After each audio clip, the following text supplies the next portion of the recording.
너는 나를 누구라 하느냐라는 제목으로 하나님 말씀을 대언하겠습니다. 이런 이야기가 있어요. 어떤 남자분이 계시는데 아내는 아주 신실한 성도입니다. 근데 본인은 열심히 교회 나오진 않아요. 그래서 아내가 늘 이제 교회에 가자라고 권하면은 이렇게 말씀을 해요. 여보, 당신이 우리 집 대표로 교회 다녀와. 나는 그냥 있을 테니까 대표로 다녀와. 좀 자주 듣던 얘기 같지 않습니까? 예. 이렇게 이제 시간이 흘렀습니다. 그리고 마지막 이제 세상을 떠나 천국 문 앞에 서게 되었습니다. 자, 천국의 문지기가 이렇게 말합니다. 천국은 아무나 들어오는 것이 아닙니다. 그러자 이분이 아주 당당하게 이야기하는 거예요. 내가 살았을 때 우리 집 대표로 우리 아내가 열심히 교회를 다녔습니다. 그러니까 나는 이 천국에 들어갈 자격이 있습니다. 이렇게 대답을 했죠. 자, 그 천국 문지기 천사가 이렇게 말합니다. 그렇다면 부인만 들어올 수 있습니다. 이렇게 대답을 했다라는 거예요. 여러분, 이게 무슨 의미입니까? 우리 신앙은 누가 대신해 줄 수 없다라는 것이에요. 우리 신앙의 문제는 바로 누구나 대신 믿어줄 수 없는, 그러니까 누구 덕분에 내가 천국에 가는 게 아니다라는 거예요. 여러분, 우리 인생이 모두 각자이듯이 신앙도 각자입니다. 우리 함께 교회 다니고 함께 예배 드리고 또 함께 봉사하지만 결국은 우리는 하나님 앞에서 나라고 하는 존재로 서게 되는 거예요. 그래서 우리가 사도신경을 고백할 때도, 우리 예배 시간에 사도신경 고백할 때도 이렇게 시작합니다. 전능하사 천지를 만드신 하나님 아버지를 내가 믿사오며, 내가 믿는다라는 거예요. 내가 믿는 거예요. 그러니까 신앙은 공동체 안에서 성숙되어지고 또 이루어지지만 이 신앙의 출발은 언제까지나 나로부터 시작이 되는 거예요. 그러니까 나 자신이 믿어야 되고, 내가 예수님을 알아야 되고, 내가 예수님을 주라라고 고백해야 하는 것입니다. 우리는 지금 이제 사순절을 보내고 있습니다. 이 사순절 기간 가운데 우리 스스로에게 또 우리는 한번 질문할 수 있어요. 단순한 질문이 아니라 이 질문은 우리의 운명을 결정하는 질문이야. 그 질문은 바로 이거예요. 너는 나를 누구라 하느냐라는 질문을 우리에게 던지고 있습니다. 자, 이 질문 앞에 우리의 신앙이 분명하게 세워지기를 축복합니다. 또한 흔들리지 않는 고백이 되고, 또한 그 고백 위에 우리 믿음으로 살아가는 우리 모두가 되기를 주님의 이름으로 축원합니다. 자, 그렇다면 오늘 세상 사람들은 예수님을 누구라 하는가? 먼저 13절 말씀에 이렇게 이야기합니다. 같이요, 시작. 예수께서 빌립보 가이사랴 지방에 이르러 제자들에게 물어 이르되 사람들이 인자를 누구라 하느냐. 예수님께서 먼저 세상의 평가를 물으십니다. 세상에서는 나를 누구라 하느냐죠. 사람들이 인자를 누구라 하느냐라는 거예요. 자, 그에 대한 대답, 이제 세상 사람들이 이야기하는 그 대답을 제자들이 말하고 있어요. 이르되 더러는 세례 요한, 더러는 엘리야, 어떤 이는 예레미야나 선지자 중에 하나이다. 이제 하나이다. 그러니까 세상 사람들이 말하는 대답인 거예요. 세상 사람들이 예수님에 대해서 자, 어떤은 선지자다라고 이야기했고, 어떤 사람은 엘리야다라고 이야기하고 있는 거예요. 자, 그런데 여러분, 이 대답이 틀린 대답은 아니다라는 거죠. 뭐 세례 요한이냐, 엘리야냐, 선지자냐, 그렇죠. 아주 높임을 대우하고 있는 거예요. 높은 대우를 하고 있는 거예요. 그러니까 아주 특별한 사람이다라는 건 이제 분명히 이야기하고 있어요. 자, 그런데 이게 틀린 대답은 아니지만 본질에 맞는 대답도 아니라는 거예요. 그러니까 부분적으로 맞지만 정확하게 예수님이 누구다라고 말하지는 않는 거예요. 여러분, 예수님은 단순한 선지자가 아닙니다. 예수님은 하나님의 아들로서 우리의 구원자라는 사실을 우리는 바로 알아야 되는 거예요. 그러니까 하나님의 아들로서 구원자라고 이야기해야 되는데 거기에 좀 못 미치는 선지자다 아니면은 엘리야다 이렇게 말하는 것은 예수님에 대한 정확한 고백이 아니다라는 거죠. 여러분, 이게 세상의 특징입니다. 세상은 예수님을 부정하지 않습니다. 인정은 하되 제한을 두고 있습니다. 그러니까 높이는 것 같지만 결정적인 부분에서 하나님의 아들로서 인정을 하지 않는 거예요. 그러니까 이런 거죠. 세상은 늘 예수님을 좋은 분, 아니면 뭐 세상에 유명한 그 성인 가운데 한 사람, 그러니까 어느 정도 그것을 제한 두고 있다라는 거예요. 그러니까 훌륭한 사람, 우리가 존경받을 만한 사람, 물론 이제 예수님의 그 모습, 성품이라든지 예수님께서 살아오셨던 그 길을 볼 때 분명히 인정되고 그렇게 말할 수 있습니다. 그렇지만 예수님은 하나님의 아들로서 우리의 구원자라는 사실을 우리는 바로 믿고 고백해야 되는 것입니다. 여러분, 중요한 건 이거예요. 그러니까 이 진리는 여러 사람들의 어떤 공통된 이야기, 어떤 여론에서 결정되는 게 아니라는 거예요.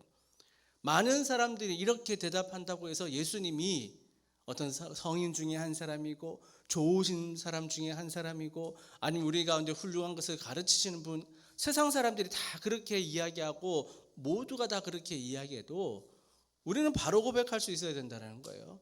바로 하나님의 아들이시고 바로 그리스도라는 사실을 우리가 고백해야 된다는 것입니다. 예수님은 사람들이 뭐라 해도 하나님과 동일된 분이십니다. 근데 문제는 뭡니까? 우리가 세상의 소리에 영향을 받는다라는 거예요. 그러니까 세상의 소리에 우리가 그 영향을 받으니까 사람들이 나를 누구라 하느냐, 이 질문은 단순한 어떤 정보를 수집하는 게 아니라 제자들의 상태를 물어보는 거죠. 세상들은 뭐라고 이야기하는지. 자, 그렇지만 너희가 혹시 세상의 소리에 흔들리고 있는 건 아니냐라는 것을 이제 점검해보라라는 의미를 두고 있는 것입니다. 사랑하는 여러분, 이제 우리는 분명히 알아야 됩니다. 세상의 평가는 언제나 바뀔 수가 있습니다. 예전에는 좋았지만 지금은 싫을 수가 있고요. 예전에는 맞는 것 같지만 지금은 틀릴 수가 있고요. 어제는 칭찬하다가 오늘은 비난하기도 합니다. 여러분, 예수님 시대도 그랬습니다. 예수님께서 예루살렘에 입성하실 때 사람들은 그 종려나무 가지를 흔들며 호산나 다윗의 왕이여 라고 외쳤습니다. 그 외쳤던 사람들이 어떻게 돼요? 그 뒤로 바로 예수님을 십자가에 못 박으라 라고 사람들이 소리쳤다라는 거예요. 그러니까 여러분, 이 사람들의 이야기가 다 진리는 아니다라는 거죠. 사람들의 이야기가 다 진리는 아니에요. 그러나 여러분, 참된 진리는 변하지 않는 것입니다. 그래서 우리 자신을 돌봐야 되는 거예요. 세상이 흔들리지 않는가? 우리의 신앙이 흔들리지 않는가? 사람들의 눈치를 보며 살아가는 것이 아니라 오늘 우리에게 첫 번째 주는 이 질문은 바로 이거예요. 세상 사람들은 예수님을 누구라 하느냐라는 이 질문 가운데 세상의 소리와 하나님의 진리를 바로 구분할 수 있고, 또한 그러함으로 우리의 신앙이 세상의 분위기에 따라 우리가 살아가는 게 아니라 오직 참된 구원의 메시지를 쫓아가는 우리의 모습이 되기를 주님의 이름으로 축원합니다. 자, 그렇다면 여러분, 세상은 누구라 하느냐라고 이야기하지만, 자, 이제 예수님께서 다시금 질문을 하십니다. 이제 본격적인 질문을 던지셔요. 15절 말씀입니다. 같이요, 시작. 이르시되 너희는 나를 누구라 하느냐. 너희는 나를 누구라 하느냐. 우리 한글 성경에는 이제 번역되지 않은 한 단어가 있습니다. 이제 원어로 직역을 하게 되면은 그러나 아니면 혹은 그렇다면이라는 그 헬라어의 접속자 데라고 하는 단어가 있어요. 그러니까 이 접속사가 들어가면은 그 문맥이 그렇다면 너희는 나를 누구라 하느냐, 이렇게 이제 해석을 할 수 있는 거죠. 자, 그렇다면 이 접속사 데라고 하는 것이 들어가면은 자, 앞의 문장과 그 뒤의 문장이 서로 반대되는 거, 대립이 되는 거죠. 대조가 되는 겁니다. 자, 그러면 그렇다면 너희는 나를 누구라 하느냐, 이렇게 하죠. 그러니까 오늘 성경에도 보면 너희는이라고 되어 있어요. 너희는, 이거는 이제 단수가 아니고 복수입니다. 그러니까 제자들을 향해서 말씀을 하고 있죠. 자, 그러나 실제로 예수님께서는 이 너희는 여러 명의 제자들에게 너희는 나를 누구라 하느냐라고 이야기하고 있지만, 실제적으로는 예수님께서 이 한 명 한 명 모든 제자 그 각자에게 질문하고 있는 의미를 담고 있는 것입니다. 그러니까 본래대로 바로 해석을 하면 이거죠. 오늘 제목처럼 너는 나를 누구라 하느냐라는 거예요. 너는 나를. 그러니까 이게 되는 거예요. 예수님께서 질문하는 것이 그 각자 제자들에게 같이 질문하는 게 아니라 각자 한 사람 한 사람에게 질문을 던지고 있는 거예요. 그러니까 이 질문은 더 이상 일반적인 질문이 아니라 각각의 개인의 질문으로 예수님께서 말씀하고 있는 거예요. 그러니까 바로 이게 신앙의 본질적인 질문을 하고 있는 것입니다. 세상이 뭐라 하는 것이 중요하지 않다. 그러니까 세상은 뭐라고 하느냐? 그렇지만 너희는 나를 누구라 하느냐? 이 질문을 하고 있는다라는 거예요. 여러분, 이 질문 앞에서 우리는 남의 이야기를 할 수 없는 거예요. 우리 아내가 열심히 신앙생활하니까, 우리 집안은 대표해서 교회 나가니까 우리 집이 다 구원을 받는 거야. 이거는 성경적으로 틀린다라는 거예요. 우리는 우리 교회는 이렇게 신앙생활하고 있어. 그렇죠. 신앙의 공동체는 그렇게 신앙하더라도 내가 어떻게 신앙생활 하느냐, 이게 중요한 거다라는 거예요. 그러니까 여러분, 우리는 하나님 앞에서 언제나 나 자신이 바로 서야 되는 거예요. 내가 예수님을 누구라라고 고백할 수 있어야 되는 게 이게 바로 진리의 핵심이다라는 거예요. 자, 본문의 분위기를 보면은 그 제자들이 잠시 머뭇거리는 것을 보게 됩니다. 자, 사람들은 나를 누구라 하느냐? 자, 그렇지만 너희는 나를 누구라 하느냐? 이죠. 그러니까 그 질문을 받은 제자들 잠시 머뭇거립니다. 그러니까 정작 자신의 그 고백이 그들 가운데 아직 이제 생각을 하지 못하고 아니면은 생각만 하고 있고 아직 입이 떨어지지 않는 그런 분위기를 보여주고 있는 거예요. 왜 그렇습니까? 왜 생각만 하고 입이 떨어지지 않을까? 아직 그들 가운데 그 예수님에 대한 확신이 없었기 때문인 거예요. 제자들이 예수님과 함께 하고는 있지만 이 정말 이분이 어떤 분이신가? 놀라운 기적을 행하시고 또 놀라운 하나님의 역사를 나타내는데 경험은 하고 있지만 이 어떻게 예수님을 표현했느냐? 이것을 표현하기에 부족했다라는 거예요. 여러분, 우리 신앙에 아주 중요한 게 바로 이거예요. 우리의 생각보다, 남의 생각보다 내 신앙이 무엇보다도 귀한 줄 믿습니다. 그러니까 우리는 남의 신앙으로 살아가는 게 아니라 내 믿음으로 살아가야 돼요. 그러니까 교회에서 들은 이야기로 살아가는 게 아니에요. 누가 하던 이야기를 듣는 것은 아니에요. 익숙한 표현으로 살아가는 게 아니라 내 믿음으로 살아가야 되는 거예요. 그러니까 진짜 신앙은 내가 깨닫고 내가 믿고 내가 고백하는 게 참 신앙인 것입니다. 그리고 예수님이 어떤 분이신지를 바로 알고 고백해야 되는 거예요. 자, 그때 이제 한 명의 제자가 이렇게 입을 열고 고백을 합니다. 16절이죠. 같이요. 시작. 시몬 베드로가 대답하여 이르되 주는 그리스도시요 살아계신 하나님의 아들이시니이다. 아멘.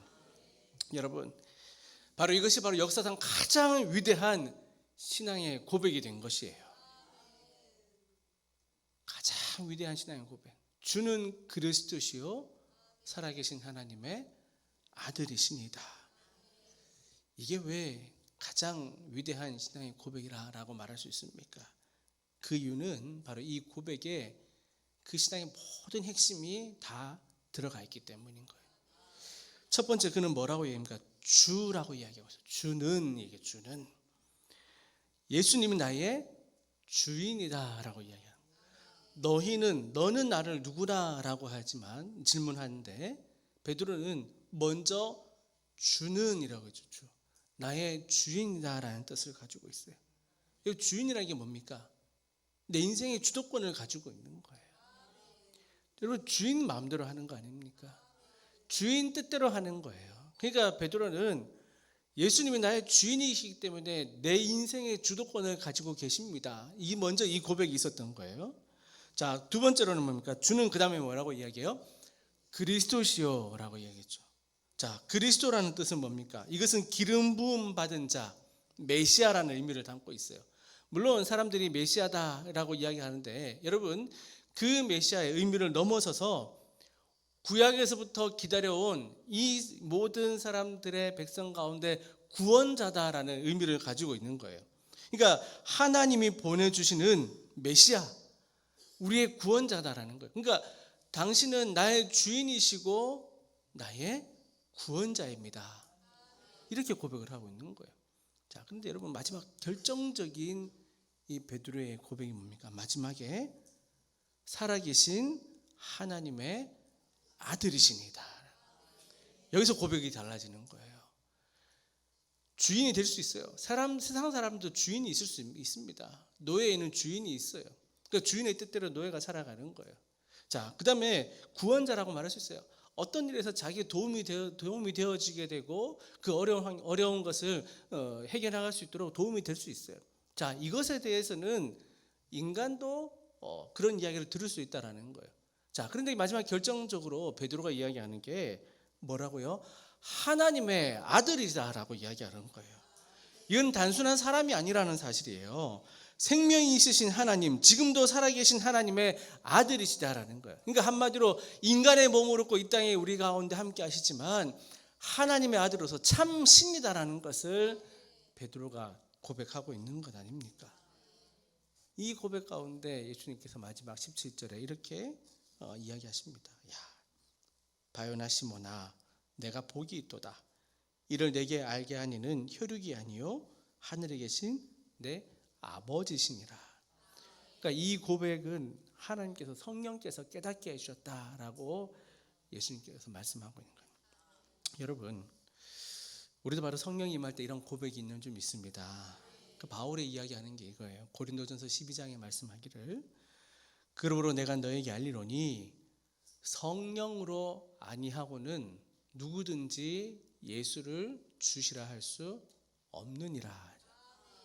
여러분, 우리가 예수님이 나의 구주라고 고백할 수 있습니까? 그것은 여러분 내 능력이 아니라 바로 성령이 주시는 은혜인 줄 믿습니다. 예수님을 주님이라 하라고 고백할 수 있는 것은 이게 바로 우리의 성령의 역사다라는 거예요. 그래서 에베소서 2장에도 보면은 그 믿음 자체도 하나님의 선물이라 하지 않습니까? 그러니까 우리가 믿는 믿음 자체도 하나님의 선물이라는 거예요. 그러니까 내가 믿고 깨닫게지는 것, 또 예수님은 나의 구주라 믿게 되는 것, 내가 마음을 열어서 믿음을 가지는 것, 이게 다 하나님 주시는 성령의 은혜다라는 거예요. 자, 그럼 여러분, 그럼 누가 이런 예수님 나의 구주입니다라고 고백할 수 있는가요? 그러니까 입으로 고백할 수 있는가? 정말 우리 마음으로 믿어서 정말 입으로 고백할 수 있는 그 사람이 누구냐라는 거죠. 로마서 10장 9절에서 10절에 보면은 이렇게 이야기해요. 내가 만일 내 입으로 예수를 주로 시인하며 또 하나님께서 그를 죽은 자 가운데서 살리신 것을 내 마음에 믿으면 구원을 받으리라. 사람이 마음으로 믿어 의에 이르고 입으로 시인하여 구원에 이르느니라 하죠. 분명히 이야기합니다. 마음으로 믿고 입으로 시인하는 것입니다. 그러니까 즉 우리의 신앙은 단순히 머리로만 이해하는 게 아니라, 그러니까 입으로 흉내만 내는 게 아니라 마음으로 믿고 입으로 시인하여 고백할 때 그때 완전한 구원이 이루어진다라는 사실인 거예요. 그러니 여러분, 이제 우리 신앙은 그저 막연한 것이 아닙니다. 내가 머리로만 알고 이해하는 게 아니다라는 거예요. 아, 대충 그렇게 살아가는 것이지 라고만 깨닫는 게 아니라 오늘 베드로의 그 고백처럼 주는 그리스도시요, 주는 당신은 나의 주인이시고 나의 구원자이시고 또한 살아계신 하나님의 아들이십니다 라고 하는 그 믿음의 고백이 단순히 우리가 귀로 듣고 머리로 생각하는 것이 아니라, 또한 마음으로만 동의하는 것이 아니라 우리의 입으로 고백할 수 있는 저와 여러분 되기를 축복합니다. 이러한 믿음이 있을 때 우리는 흔들리지 않는 거예요. 나 이러한 믿음의 확실한 고백이 있을 때. 어떤 학생이 이제 시험을 앞두고 열심히 공부를 했어요. 이제 밤늦게까지 공부하고 또 이제 여러 이제 시험 문제들을 미리 이제 그 연습을 했던 거예요. 자, 이제 시험 시간이 되었습니다. 이제 시험을 치는데 이제 정말 자신이 공부했던 그 문제가 나온 거예요. 자, 이제 그 공부했던 문제를 딱 풀어보니까 자신이 딱 봤을 때 답이 2번이었다라는 거죠. 자, 2번인데 옆에 친구들이 이야기하는 거예요. 야, 답이 3번이래. 다른 친구들이 다 이야기하는데 답이 3번이래. 이 공부했던 친구가 흔들리기 시작하는 거예요. 아니 내가 공부했을 때는 내가 공부한 대로는 풀어보니까 답이 2번인데 옆에 친구들이 다 3번이라 그러니까 자기도 모르게 그 답을 아무런 생각 없이 3번으로 바꿔 적은 거죠. 시험의 결과가 나왔습니다. 결국 어떻게 됐을까요? 정답은 2번이었다라는 거예요. 결국 틀렸다라는 거죠. 자, 그런데 이 친구가 왜 틀렸을까요? 문제를 몰라서, 답을 몰라서가 아니에요. 남의 말에 따라갔기 때문이다라는 거예요. 자기의 믿음에 대한 그 확신이 없었기 때문이다라는 거예요. 여러분, 신앙도 마찬가지입니다. 다들 그렇게 믿으니까, 그러니까 교회 사람들이 그렇게 말을 하니까, 옆에 사람들이 그렇게 믿으니까 따라가는 신앙이 아니라 그런 신앙은 위기가 다가오면 무너질 수밖에 없습니다. 그러나 여러분, 우리가 단단히 믿어야 될 것, 주는 그리스도시요 살아계신 하나님의 아들이십니다. 이것만은 붙들고 있으면은 남의 신앙이 아니라 이것이 나의 신앙이 될 때 절대 무너지지 않는 우리 신앙의 삶이 될 줄 믿습니다. 욥이 그랬어요. 욥이 자신의 재산을 잃고 또 자녀를 잃고 건강을 잃었습니다. 모든 것을 잃었습니다. 자, 친구들이 와서 여러 가지 이야기를 합니다. 뭐라고 이야기합니까? 친구들이 와서 야, 너가 죄를 지어서 그렇구나. 너의 죄 때문에 하나님께서 벌을 하신다. 사람의 생각으로는 그렇게 설명할 수 있습니다. 그러니까 욥이 그 이야기를 듣고 얼마나 마음이 아팠겠습니까? 그 이야기를 듣고 혼란이 드는 거예요. 야, 하나님 어떤 분이실까? 그 믿음이 흔들릴 수밖에 없었다라는 거예요. 자, 그런데 여러분, 하나님께서 욥에게 직접 나타나셔서 말씀하셨습니다. 욥에게 직접 나타나 말씀하셨을 때 그 욥이 하나님을 직접 만나고 그 다음에 욥의 고백이 어떻게 됩니까? 마지막 욥기 42장에 말하잖아요. 내가 주께 대하여 귀로 듣기만 하였사오나 이제는 눈으로 주를 배움나이다. 그동안엔 친구들이 하는 이야기만 들었다라는 거예요. 자신의 이 건강을 잃고 재산을 잃고 자녀를 잃은 이 상황 가운데 남의 이야기를 통해 하나님을 귀로만 들었지만 정말 하나님을 직접 만나고 하나님의 음성을 들었을 때 그의 마음이, 그의 믿음이 변하게 되는 거예요. 뭐라고 이야기해요? 눈으로 주를 본다라고 고백하고 있는 거예요. 여러분, 그 뒤로 욥의 신앙은 완전히 달라지게 됩니다. 하나님을 만나고부터 그의 신앙은 이제 흔들리지 않는 그 자기만의 온전한 신앙을 그가 가지게 되는 거예요. 사랑하는 여러분, 그러니까 여러분, 신앙은요 우리 귀로만 듣는 수준이 아니라 반드시 주님의 음성을 듣고 직접 만나는 수준까지 올라가야 되는 거예요. 그 신앙에 올라가려면은 우리 믿음의 고백이 있어야 되는 거예요. 너는 나를 누구라 하느냐? 주는 그리스도시요 살아계신 하나님의 아들이십니다. 사랑하는 여러분, 이 고백이 저와 여러분 고백을 축복합니다. 성령님께서 우리를 깨닫게 하시는 거예요. 이걸 들어서만 내가 고백하는 게 아니라 정말 성령님께서 나로 이걸 깨닫게 하셔서 이 믿음의 고백이 나의 참 고백이 되기를 주님의 이름으로 축원합니다. 자, 그렇다면 이 고백 가운데 우리 다시 한번 로마서 10장 10절 말씀을 다시 보면요. 사람이 마음으로 믿어 의에 이르고 입으로 시인하여 구원에 이르느니라 이렇게 이야기하고 있어요. 자, 여기서 두 가지 단어를 보게 됩니다. 먼저 마음으로 믿는다라는 거예요. 두 번째로는 입으로 시인한다라는 거예요. 여러분, 이 두 가지는 함께 가야 되는 거예요. 그러니까 속으로 있죠. 내 속으로 알고 있어. 나 속으로 믿고 있어. 요거는 반쪽이죠. 또 입으로만, 마음은 없는데 생각은 없는데 입으로만 시인한다? 그것도 반쪽이라는 거예요. 그러니까 여러분, 신앙이라는 것은 마음으로 믿고 입으로 시인할 수 있어야 되는 거예요. 이 고백이 바로 되어야 된다라는 거예요. 그러니까 신앙이라는 것은 그저 막연한 것이 아닙니다.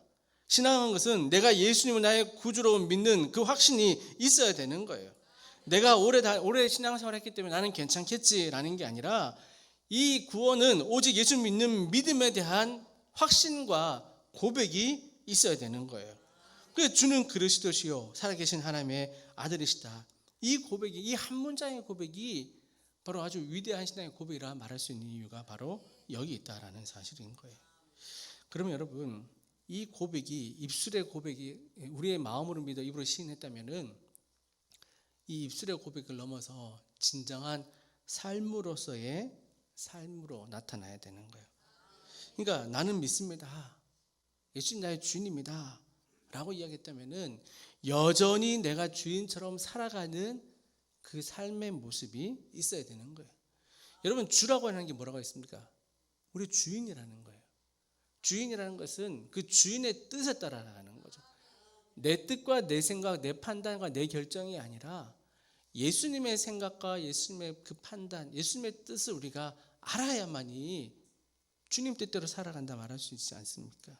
이게 바로 참 신앙이다라는 거예요. 그러면 예수님께서 베드로가 이렇게 고백했잖아요. 당신은 주인이십니다. 그리스도십니다.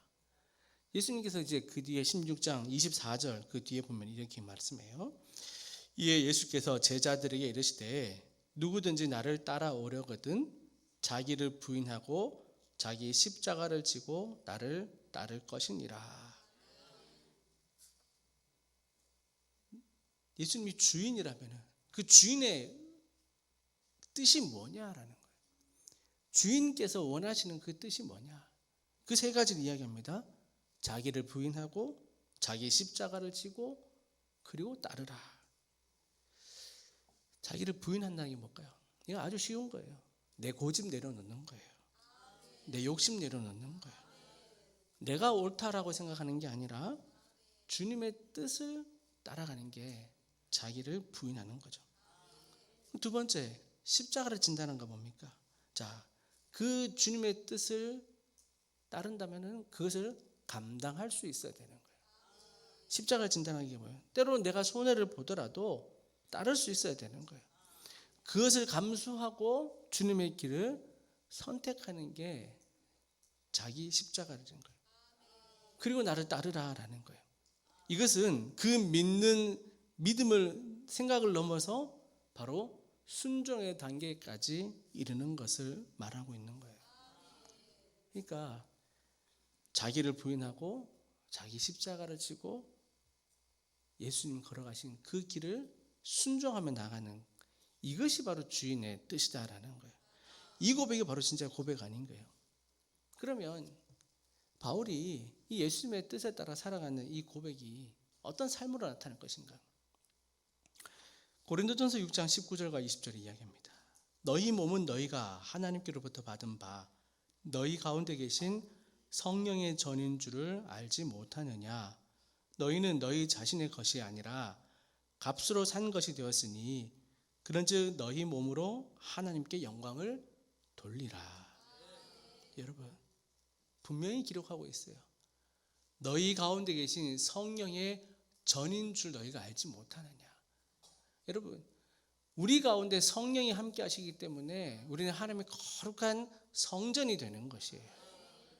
성령이 우리 가운데 함께 하신다고 여러분 우리가 믿으면 이제 나는 그냥 내가 아니라 거룩한 성전이라는 거예요. 그럼 여러분, 우리가 예수님의 피값으로 산 성전이 되었으면 이제는 어떻게 살아라라고요? 마지막 20절 하반절에 그런즉 너희 몸으로 하나님께 영광을 돌리라라는 거예요. 여러분, 하나님의 영광은 거룩한 성전에만 있는 게 아니에요. 바로 여러분, 성령이 함께 하시는 여러분을 통해서 하나님께 영광 되기를 축복합니다. 그러니까 이제 더 이상 내 것이 아니라 주님의 것이다라는 거예요. 내 삶 전체가 주님의 것인 것입니다. 그래서 사도행전 1장 8절에 말합니다. 바로 성령이 너에게 임하시면, 그렇죠? 성령이 우리 가운데 임하시면은 우리가 권능을 받고 예루살렘과 온 유대와 사마리아 땅끝까지 이르러 증인된 삶을 살아가게 된 줄 믿습니다. 이게 바로 진짜 신앙의 고백이다라는 사실인 거예요. 너는 나를 누구라느냐? 여러분, 이제 벌써 3월이 넷째 주고 이제 다음은 이제 마지막 주가 되는데 벌써 한해가 시작된 지 이제 벌써 이제 3개월을 진행하고 있어요. 우리 항상 연초에 세우는 계획들이 있습니다. 대표적으로 세우는 것들이 올해는 살을 빼야지, 올해는 뭘 좀 해야지. 그리고 이제 계획을 세웁니다. 세워서 예를 들어서 뭐 운동을 열심히 해야겠다. 그러면은 예를 들어 뭐 헬스장을 끊기도 하고 또 공부를 더 하기 위해서 뭐 더 많은 배움을 통해서 뭐 학원을 끊기도 하고 다 이제 준비를 합니다. 여러분, 물론 이제 준비하고 계획할 수 있어요. 우리가 마음으로 생각할 수 있어요. 근데 중요한 건 뭡니까? 계획만 하는 게 아니라 실제 움직여야 되는 거 아니겠습니까? 계획만 하는 게 아니라 실제 그 삶을 살아가야 된다라는 거예요. 그러니까 즉 성령이 우리 가운데 임하시면 권능을 받는다, 증인이 된다라는 것은 삶으로서 우리에게 주님의 제자로서 우리가 살아가는 것을 보여주는 거예요. 그러니까 여러분, 진짜 신앙인의 고백, 진짜 신앙인은 어떤 사람입니까? 삶의 현장에서 드러나는 거예요. 우리의 가정에서, 또 여러분의 일터에서, 또 여러 사람들과의 관계 속에서 드러나는 것이 바로 삶의 모습인 거예요. 진짜 예수님을 나의 구주라고 고백하면은 변한다라는 거죠. 누가복음 19장에 삭개오 이야기 나옵니다. 삭개오 아십니다. 세리장이었어요. 사람들에게 미움받습니다. 자, 그 재물을 늘 탐하던 사람입니다. 자, 그가 예수님을 만났어요. 어떻게 됩니까? 그 삶이 완전히 바뀌게 되는 걸 보지 않습니까? 그가 예수님을 집에 모셔드렸을 때 그가 갑자기 일어나서 하는 말이 뭐예요?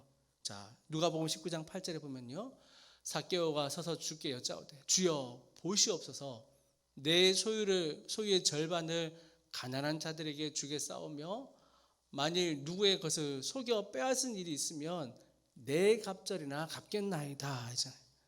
한번 생각해 보세요. 누가 시킨 것도 아니에요. 세리장이었어요. 사람들에게 욕심 많은 사람이라고 손가락 받던 사람이에요. 근데 예수님을 다 모시고 나니까 그가 바뀌게 되는 거예요. 변화되는 거예요. 자기의 소유의 절반을 어려운 사람에게 나눠주고, 또한 속여서 빼앗는 것이 있다면 4배로 갚겠다라는 거예요. 왜 그런 고백이 나옵니까? 마음이 바뀌었기 때문이에요. 진짜 예수님을 만났기 때문이에요. 그의 고백이 삶으로서 나타나게 되는 거예요. 정말 사람들이 등돌렸던 그 삭개오를 다시금 보게 되는 거예요. 그 예수님께서 그에게 그 가정에게 말하는 게 그 다음에 오늘 구원이 이 집에 이르렀느니라 하잖아요. 여러분, 구원은 그 마음의 생각과 입술의 고백을 넘어서 바로 삶으로서 나타날 때 온전한 구원이 임할 줄 믿습니다. 그런 사람이 아브라함도 있잖아요. 100세에 낳은 아들이 있습니다. 믿음이 좋다라고는 아브라함이에요. 근데 왜 아브라함이 믿음 좋다라고 합니까? 100세에 낳은 아들이에요. 그런데 하나님께서 말씀합니다. 너 사랑하는 독자 이삭을 바치라라는 거예요. 인간적으로 생각하면 이해할 수가 없어요. 하나님 말씀에 따라서 고향집, 친척집 다 버리고 떠나왔는데, 또한 약속에 말씀하셔가지고 100세에 얻은 아들인데, 자, 그런데 이제 와서 이 아들을 바치라고 하니 무슨 이야기입니까? 사람들은 그렇게 말할 수 있어요. 제가 지금까지 이렇게 믿음의 삶을 살았는데 100세에 얻은 아들 하나만으로 부족한데 어떻게 이 하나 아들까지 바치라 할 수 있습니까? 그러나 아브라함은 어떡합니까? 창세기 22장에 보면요, 아브라함이 아침에 일찍 일어나 나귀의 안장을 지우고 두 종과 그의 아들 이삭을 데리고,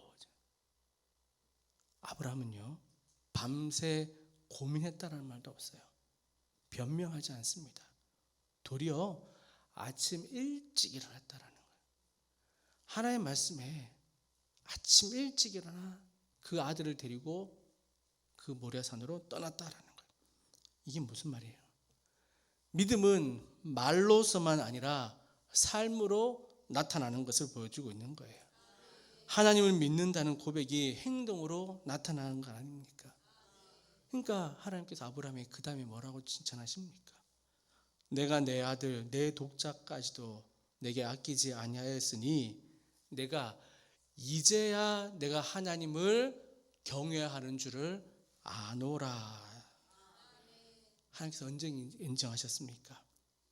아브라함이 말할 때만 인정하는 게 아니라 그가 믿음으로 고백하고 순종할 때 그 믿음을 인정하는 걸 보게 되는 거예요.